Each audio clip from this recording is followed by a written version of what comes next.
Welcome to all of you in another video of the English reading. इस video में हम एक novel को रीड करेंगे जो कि 10 डिफरेंट पार्ट्स में डिवाइडेड होगा।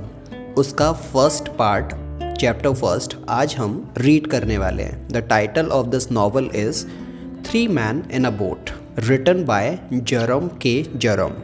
Since this novel it is in English, इसे हम स्टेप बाय स्टेप रीड करके हिंदी में समझेंगे। So let's begin reading the chapter number 1 और समझते हैं इसको अपनी लैंग्वेज में। चैप्टर 1, हेल्थ प्रॉब्लम्स, हेल्थ से रिलेटेड समस्याएं। Let's read it. There were 4 of us, George, William Samuel Harris, myself, my friend call me J and Montmorency. यहाँ पर 4 लोगों की बात हुई है, 4 फ्रेंड्स हैं। उसमें से एक है जॉर्ज, दूसरा है विलियम, तीसरा है जो ऑथर खुद हैं जो अपनी स्टोरी को यहाँ पर नरेट कर रहे हैं हमारे साथ में, और तीसरा है Montmorency. We were sitting in my room and were smoking and talking about our bad health. तो यहाँ से हमें ये अंदाज़ा लग रहा है कि ये जो फ्रेंड है इट इज़ अ ग्रुप, और ये एक रूम में बैठकर सिगरेट पी रहे थे और बात कर रहे थे हेल्थ प्रॉब्लम के ऊपर, क्योंकि उनकी हेल्थ में भी ऐसा हो सकता है कि वो अच्छी ना हो। We were all feeling very ill and we were all unhappy about it. हम सभी बीमार थे और हम इससे काफ़ी ज़्यादा नाखुश थे। Harris said he felt dizzy sometime, और उसमें से एक जो हैरिस था वो बोला कि कभी कभार उसे ऐसा होता है कि उसकी आंखों के सामने अंधेरा छा जाता है और उसे चक्कर आने लगते हैं। जॉर्ज फेल्ट डिजी टू, और जॉर्ज के साथ में भी सेम केस था। जॉर्ज को भी डिजी फील होता था, कभी कभार उसे चक्कर भी आते थे, उसकी आंखों के सामने भी अंधेरा छा जाता था। माई big problem was my liver. अब यहाँ पर जो मेन ऑथर है हम उसको इसी स्टाइल में रीड करेंगे। मेरी जो सबसे बड़ी प्रॉब्लम थी वो थी liver. I knew I had a bad liver, और मुझे पता था कि मेरा लिवर जो है वो ख़राब है। I had read about all the symptoms of the liver disease in a book, और एक किताब में मैंने लिवर डिसीज़ के बारे में सब कुछ पढ़ रखा था। I had every symptom that was written, और जो उस किताब में लिखा हुआ था एक एक चीज़ मैं एक्सपीरियंस कर रहा था, मतलब वो सारे सिम्टम्स मेरे अंदर थे। Every time I read about an illness I realise that I have it. हर समय जब भी मैं किसी बीमारी के बारे में पढ़ता था तो मुझे ऐसा लगता था कि वो बीमारी मुझे है। One day I had a little health problem. एक दिन मुझे एक थोड़े सा हेल्थ इशू आया, थोड़ी सी हेल्थ प्रॉब्लम आई। I went to British Museum Library to read about it, और फिर मैं ब्रिटिश म्यूजियम की लाइब्रेरी में गया उस बीमारी के बारे में पढ़ने के लिए। After some time I began reading about another illness, और फिर क्या हुआ कि वहाँ पर एक बीमारी के बारे में मैं जानने के लिए गया था।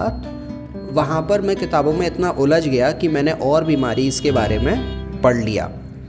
I don't remember the name now but it was something terrible. कौन सी बीमारी थी उसका नाम तो मुझे नहीं पता, लेकिन वो बहुत ही ख़तरनाक बीमारी थी। I knew I had that terrible illness too, और मुझे पता था कि ये बीमारी भी मुझे है। I began reading the book from the letter A to letter Z, मतलब उस किताब को मैंने पूरा शुरू से एंड तक रीड किया। I had the symptom of all diseases in the book except for one. उस किताब के अंदर जितनी भी डिसीजेस मेंशन थी उन सभी के सिम्टम्स मेरे अंदर थे ऑलरेडी, ऐसा मुझे लगता था, केवल एक बीमारी को छोड़कर। I did not have housemaid's knee, this made me a bit unhappy. Why didn't I have housemaid's knee too. अब यहाँ पर जो हाउस मेड नी है वो किसी एक बीमारी का नाम है जो मुझे नहीं थी, और ये जानकर मैं दुखी हो गया। With all the diseases I had I knew my life was short. सारी की सारी बीमारियां जो मुझे थी तो इसकी वजह से मुझे ऐसा लगता था कि जो मेरी लाइफ है वो काफ़ी शॉर्ट है। I try to examine myself, और मैंने अपने आप को परखने की कोशिश की कि एक्चुअल में बीमारी का स्टेटस है क्या। I try to feel my heart, मैंने अपने हार्ट को फील करने की कोशिश की कि वो कैसे काम कर रहा है। I try to look at my tongue, और मैंने अपनी टंग को देखने की कोशिश की। When I had walked into the library I had been a happy and healthy man. और जब मैं लाइब्रेरी में गया था तो मैं बहुत ही खुश और बहुत ही ज़्यादा स्वस्थ आदमी था। When I left it I was a very ill man. और जब मैं वहाँ से ये सारी चीज़ें पढ़कर वापस आ रहा था तो मुझे ऐसा लग रहा था कि मैं बहुत ही एक बीमार आदमी हूँ। I went to see my doctor. मैं अपने डॉक्टर से मिलने के लिए गया। He is an old friend, और वो मेरा एक पुराना दोस्त है। Whenever I think I am ill, और जब भी मुझे लगता है कि मैं बीमार हूँ। He examines me and says I am fine. वो मुझे चेक करता है और मुझे बताता है कि मैं तो बिल्कुल सही हूँ। A doctor really must have practice this time. I thought he will get more practice with me than with 1,000 normal patients. Doctor बहुत सारे लोगों को देखते हैं, उनका इलाज करते हैं, हज़ारों लोग होते हैं, लेकिन मेरा केस थोड़ा सा अलग था। जो मुझे लगता था, मुझे ऐसा लगता था कि डॉक्टर मुझे अच्छे से एग्जामिन करे, मुझे देखे, पेशेंस रखकर समझे, तब उसे मेरी बीमारी समझ में आएगी। After all the normal patients have only 1 or 2 diseases each. क्योंकि एक जो नॉर्मल पेशेंट होता है उसको 1 या फिर 2 बीमारियां होती हैं, लेकिन मुझे तो उससे ज़्यादा बीमारियां थी। Well what's wrong with you, he asked. तो डॉक्टर ने मुझसे पूछा कि क्या दिक्कत है तुम्हें। I said if I tell you what is wrong with me, तो मैंने उससे कहा, डॉक्टर से कहा कि अगर मैं तुम्हें ये बता दूं कि मुझे क्या प्रॉब्लम है, you will die before I finish, तो तुम मर जाओगे मुझे सुनते सुनते, लेकिन मेरी बातें ख़त्म नहीं होंगी, इतनी सारी समस्याएं हैं मुझे। Life is too short, life तो बहुत शॉर्ट है। I will tell you what is not wrong with me, तो मैं तुम्हें ये बता सकता हूँ और मैं तुम्हें बताऊँगा कि मेरे साथ में क्या दिक्कत नहीं है, क्योंकि दिक्कतें तो बहुत है। क्या मेरे साथ में जो है, जो गलत नहीं है, मैं तुम्हें वो बताऊँगा। आई डोंट हैव हाउसमेट्स नी, तो मुझे ये बीमारी नहीं है, ये जो हाउसमेट नी एक बीमारी है, ये नहीं है मुझे। But I have everything else, बाकी सारी बीमारियाँ तो मुझे ऐसा लगता है कि मुझ में है। I told him about what I had read at the library, और जो भी मैंने लाइब्रेरी में रीड किया था मैंने उसे सब कुछ बता दिया। He looked at me carefully, उसने मुझे ध्यान से देखा। He listen to my heart and looked at my tongue, उसने मेरे दिल की धड़कन को चेक किया और मेरी टंग को देखा। After that he wrote a prescription I and gave it to me, उसके बाद में फिर उसने मेरे लिए एक प्रिस्क्रिप्शन लिखा और उसने वो प्रिस्क्रिप्शन मुझे दे दिया। I put in my pocket and went out, उस प्रिस्क्रिप्शन को मैंने, जो पर्चा था डॉक्टर ने मुझे दिया था, उसको मैंने अपनी पॉकेट में रखा और फिर मैं बाहर आ गया। I did not read the prescription, मैंने प्रिस्क्रिप्शन को रीड ही नहीं किया। I took in to the chemist and gave it to him, तो मैंने वो पर्चा सीधा केमिस्ट को दिया और ही रेड इट, और उसने उसको रीड किया and give it back to me, और उसने वो पढ़कर पर्चा मुझे वापस दे दिया। He said I don't have the things on the prescription, prescription में जो लिखा हुआ है वो तो मेरे पास में है ही नहीं। But you are a chemist aren't you, I asked, तो मैंने उस मेडिकल वाले से पूछा, केमिस्ट से पूछा कि तुम तो केमिस्ट हो या फिर नहीं हो, तो ये दवाई तो तुम्हारे पास में होनी चाहिए। He said you are right sir, I am a chemist, उसने कहा कि तुम सही बोल रहे हो कि मैं केमिस्ट ही हूँ। आई don't have a shop and a hotel, मेरी कोई ये दुकान नहीं है और ना ही मेरा कोई होटल है।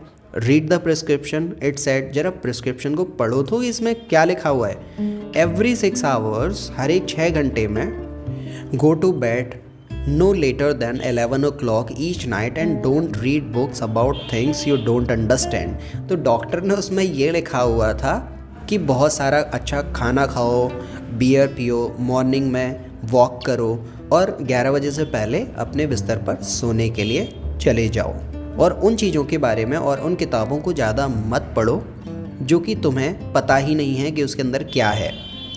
जिन चीज़ों के बारे में तुम नहीं जानते उसे मत पढ़ो। ये सब कुछ डॉक्टर के प्रिस्क्रिप्शन में डॉक्टर ने लिख कर दिया हुआ था। I followed the doctors prescription, मैं डॉक्टर ने जो लिखा था प्रिस्क्रिप्शन में मैंने वही किया।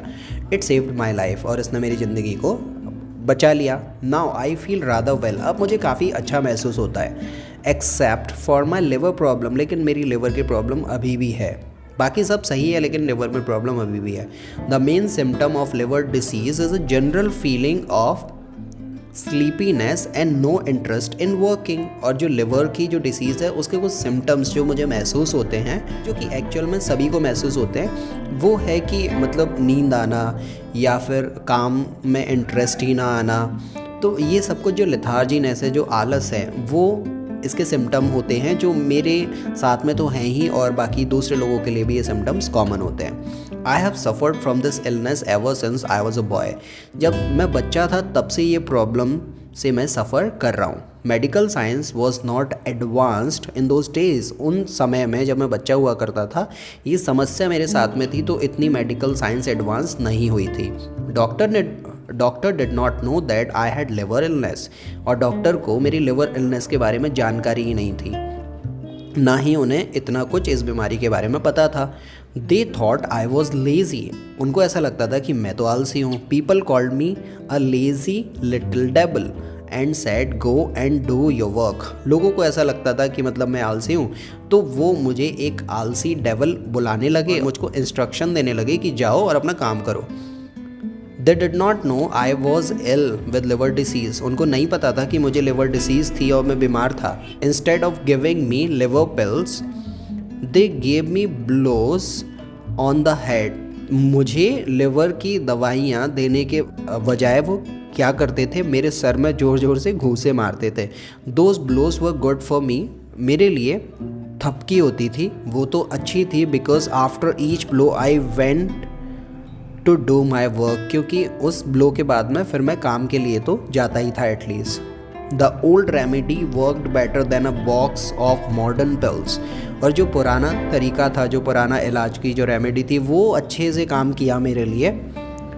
जो आज जो मॉडर्न पिल्स हैं, जो दवाइयाँ हैं मॉडर्न, वो नहीं कर पा रही। लेकिन पिछला जो तरीका था थपकी देने का और फिर उसके बाद में इंस्ट्रक्शन, चलो काम करो, ये सब कुछ मेरे लिए बहुत काम किया लाइफ में। That evening, George William Harris and I sat in my room. एक शाम को जॉर्ज विलियम हैरिस, जो कि मेरा फ्रेंड था, और मैं दोनों रूम में बैठे हुए थे। We described our illness. हम दोनों ने एक दूसरे से अपनी इलनेस को शेयर किया। I explained to George and William Harris how I felt in the morning. तो मैंने जॉर्ज से और विलियम हैरिस से अपनी बीमारी को शेयर करते हुए ये बताया कि मुझे सुबह सुबह उठकर कैसा फील होता है। William Harris told us how he felt when he went to bed. तो विलियम हैरिस ने भी अपनी कहानी बताई कि उसे कैसा फील होता है जब वो बिस्तर पर सोने के लिए जाता है। Then George stood up and told us how he felt at night.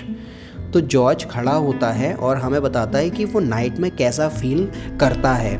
ये सब कुछ वो शेयर करता है।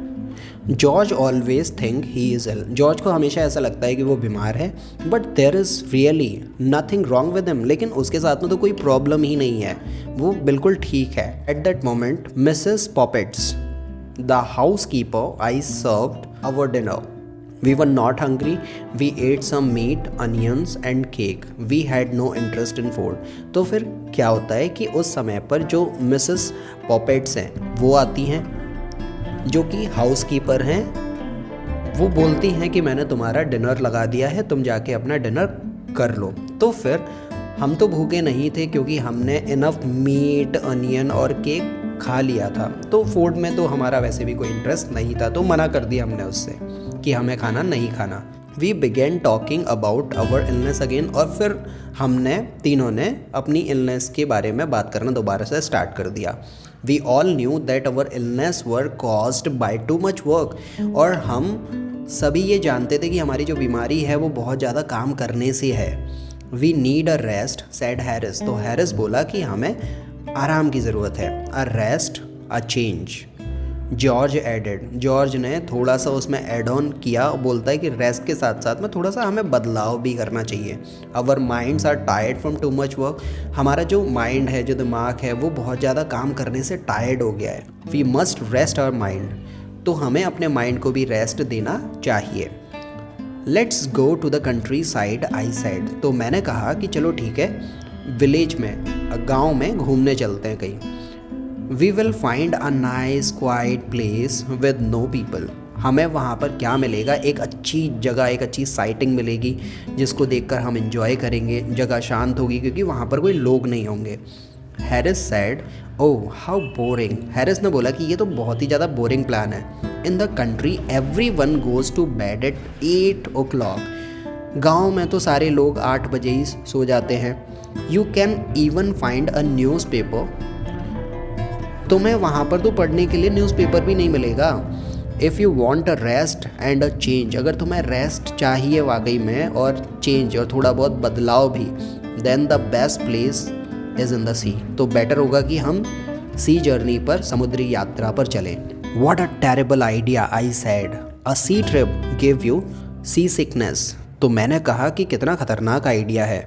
A sea trip give you sea sickness का मतलब होता है कि जब समुद्र में जाते हैं तो समुद्र को देखकर ही इतना डर लगता है कि उसको देखकर ही बीमार हो जाते हैं। Who wants a whole week of seasickness, कौन चाहेगा कि वो समुद्र में एक हफ्ते तक रहे जहाँ चारों तरफ उसे पानी ही दिखाई दे। You leave on Monday and you are feeling well, जब तुम मंडे को जाते हो यात्रा पर तब तो तुम्हें बहुत अच्छा लगता है। On Tuesday you feel worse, लेकिन ट्यूसडे को तुम्हें बेकार लगने लगता है। Then on Wednesday you are really sick, और वेंसडे को तुम्हें ऐसा लगता है कि तुम बीमार हो गए हो। Thursday and Friday you are almost dead, और थर्सडे फ्राइडे को तो मानो मरने जैसी हालत हो जाती है। On Saturday you can finally drink a few teaspoons of tea, और सैटरडे को तो फाइनली तुम मतलब कुछ चाय पी सकते हो। On Sunday you can walk again and eat some food, और संडे को तुम दोबारा से वॉक पर जाओ और कुछ खा लो। And then on Monday you are happy because it's time to get off the boat, और मंडे को तुम फिर से खुश हो जाते हो क्योंकि तुम वापस से बोट से उतर कर नीचे आने वाले हो। So George said let's go up the river. George ने फिर एक प्लान सजेस्ट किया कि चलो ठीक है, अपन रिवर पर चलते हैं। We'll have fresh air and quiet on the river, हमें नदी पर बहुत ही ज़्यादा शांति मिलेगी और ताज़ी हवा भी खाने को मिलेगी। The hard work on the boat will make us hungry, जब हम बोट को खींचेंगे, बोट को चलाकर वहाँ तक पहुँचेंगे तो हमें बहुत अच्छी भूख लगेगी। So we will enjoy our food, तो हमें खाना खाने में भी मज़ा आएगा। We will be so tired at the end of the day, और जब दिन ख़त्म होगा तो हम बहुत ज़्यादा थक चुके होंगे। दैट विल स्लीप वेल, तो हम बहुत अच्छे से सो पाएंगे, हमें नींद भी अच्छी आएगी। Harris said you don't have any trouble sleeping George. Harris ने बोला कि अच्छा तुम्हें तो सोने में कोई प्रॉब्लम है ही नहीं जॉर्ज, तुम तो बहुत ही ज़्यादा आलसी हो और तुम्हें सोना बहुत अच्छा लगता है। There are only 24 hours in a day, एक दिन में केवल 24 आवर्स ही होते हैं। And you sleep most of the time, और तुम बहुत ज़्यादा समय तक सोते ही रहते हो। 24 आवर्स में से तुम काफ़ी ज़्यादा समय अपना सोने में निकाल देते हो। If you sleep any more you are dead, अगर तुम और ज़्यादा सोगे तो तुम मर जाओगे।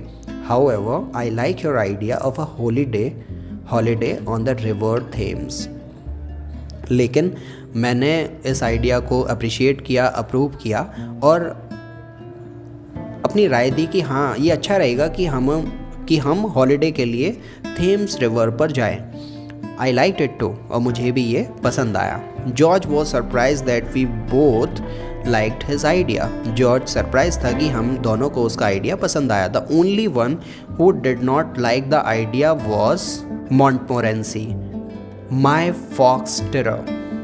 He looked at us with his big eyes. तो हमारा जो फ्रेंड था मॉन्टमोरेंसी, उसने हमारी तरफ बड़ी बड़ी आंखें करके देखा, घूर कर। You like the idea but I don't, his face said. उसके चेहरे से तो ये रिफ्लेक्ट हो रहा था कि वो ये मानो बोल रहा हो हमसे कि तुम्हें तो ये आइडिया पसंद आया लेकिन उसे नहीं आया। On the river there is nothing for me to do, river में क्या करेंगे, कहाँ जाएंगे, रिवर के अंदर हम उतर कर कहीं जा भी नहीं सकते। I don't like looking at the trees, और मुझे पेड़ों को देखना केवल और रिवर में ये सब कुछ अच्छा नहीं लगता। आई सर्टनली डोंट स्मोक, और मैं तो सिगरेट भी नहीं पीता। If I see a rat you won't stop the boat so I can run after it, और जब मुझे चूहा दिखेगा, जैसी मेरी आदत है कि मैं चूहे को पकड़ने के लिए उसके पीछे भागता हूँ, जब मुझे वो चूहा दिखेगा तो मैं तो उसके पीछे भी नहीं भाग पाऊँगा क्योंकि तुम बोट को रोकोगे ही नहीं। When I am asleep, you will probably rock the boat, और जब मैं सो जाऊँगा तो तुम बोट को तेज भगाओगे। I will fall into the river, और जिससे मैं रिवर में गिर जाऊँगा। The whole idea is stupid, तो ये पूरा आइडिया ही स्टूपिड है। We were 3-1, हम 3 एक तरफ थे और एक इंसान एक तरफ था। So we decided to go on the river trip, अब जिस तरफ बहुमत ज़्यादा था 3 एक साइड में थे तो उनकी बात चौथे को माननी पड़ी और हम रिवर बोट ट्रिप के लिए अग्री हो गए और हमने डिसाइड किया कि हम वहीं जा रहे हैं। So this is the end of the chapter number 1 from the novel 3 man in the boat. तो इस वीडियो में हम इतना ही रखेंगे और नेक्स्ट वीडियो में हम इसके सेकंड पार्ट को डिस्कस करेंगे।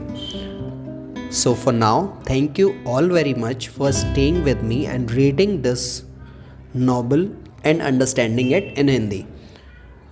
आई होप कि ये स्टोरी आपको इंटरेस्टिंग लगी होगी, इसका ट्रांसलेशन आपको पसंद आया होगा। अगर पसंद आया तो इस वीडियो को लाइक करो, शेयर करो अपने फ्रेंड्स के साथ में, ताकि वो भी ऐसे ही यूज़फुल इंग्लिश के ट्रांसलेशन वीडियोस देखकर अपनी इंग्लिश को इम्प्रूव कर पाएँ। और इस चैनल को आगे ऐसे ही और वीडियोस और इसके रिमेनिंग पार्ट देखने के लिए सब्सक्राइब कर लो। I will be bringing this kind of content for helping you learn English better and understand it in a quite easy way and comfortably. So thank you very much for joining me. I'll see you later. Till then, very goodbye to all of you.